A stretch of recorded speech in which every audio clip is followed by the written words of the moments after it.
श्री जी steno Vrindavan. जय श्री राधे। संपादकीय जागरण 4 मार्च 2021। गति 120 शब्द प्रति मिनट। कुल शब्द 430। भारतीय भाषाओं में पढ़ाई।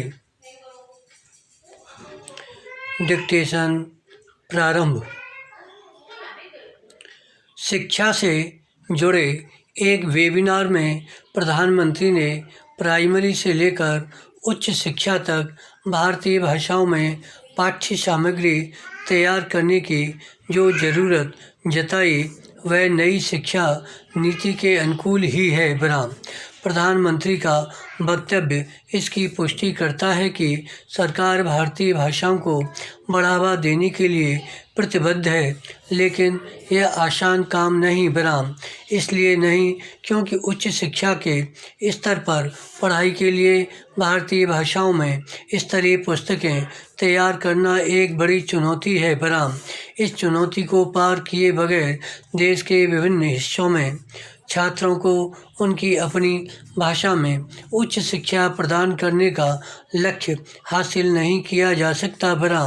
यह भी ध्यान रहे कि इस लक्ष्य को हासिल करने में वह वर्ग बाधक बन सकता है जिसने अंग्रेजी को श्रेष्ठता बोध से जोड़ दिया है।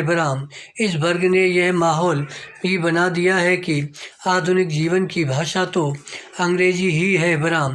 आवश्यक केवल यह नहीं है कि प्राइमरी से लेकर उच्च शिक्षा तक की पढ़ाई भारतीय भाषाओं में दी जाए, बल्कि यह भी है कि स्कूली शिक्षा के स्तर पर अंग्रेजी के वर्चस्व को तोड़ा जाए। अंग्रेजी एक भाषा के तौर पर तो पढ़ाए जाने की ज़रूरत है, लेकिन इसके नाम पर जिस तरह उसे पठन पाठन का माध्यम बना दिया गया है, उससे मुक्ति पाने के ठोस प्रयास करने होंगे। पैरा।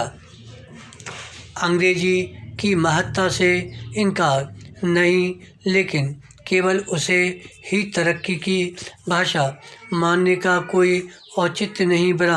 आखिर जापान, जर्मनी, फ्रांस, दक्षिण कोरिया आदि देशों ने अपनी ही भाषा में प्रगति की है, न कि अंग्रेजी के बल पर। संपर्क भाषा के तौर पर भी अंग्रेजी का महत्व है, लेकिन इसका यह मतलब नहीं कि वह अन्य भाषाओं पर राज करे। स्कूलों से लेकर विश्वविद्यालयों तक की पढ़ाई भारतीय भाषाओं में कराने की मुहिम तब आगे बढ़ेगी जब इन भाषाओं को शिक्षा संस्थानों से इतर भी महत्ता मिलेगी। आखिर अधिकाधिक सरकारी कामकाज भारत की भाषाओं में क्यों नहीं हो सकता? सवाल यह भी है कि हमारी अपनी भाषाएं न्यायपालिका की भाषा क्यों नहीं बन सकती? क्या इससे बड़ी विडंबना और कोई नहीं हो सकती कि उच्चतर न्यायपालिका में लोग अपनी भाषा में न्याय भी हासिल नहीं कर सकते?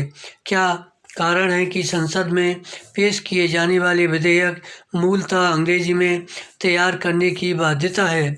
स्पष्ट है कि भारतीय भाषाओं में पठन पाठन के कदम उठाने के साथ भारतीय भाषाओं की उपयोगिता बढ़ाने की जो ज़रूरत है उसकी भी पूर्ति करनी होगी। यह भी समझा जाना चाहिए कि अंग्रेजी के नाम पर अंग्रेजियत की जो संस्कृति पनप गई है वह भारतीय भाषाओं के विकास में बाधक बन रही है। धन्यवाद। श्री हरदास।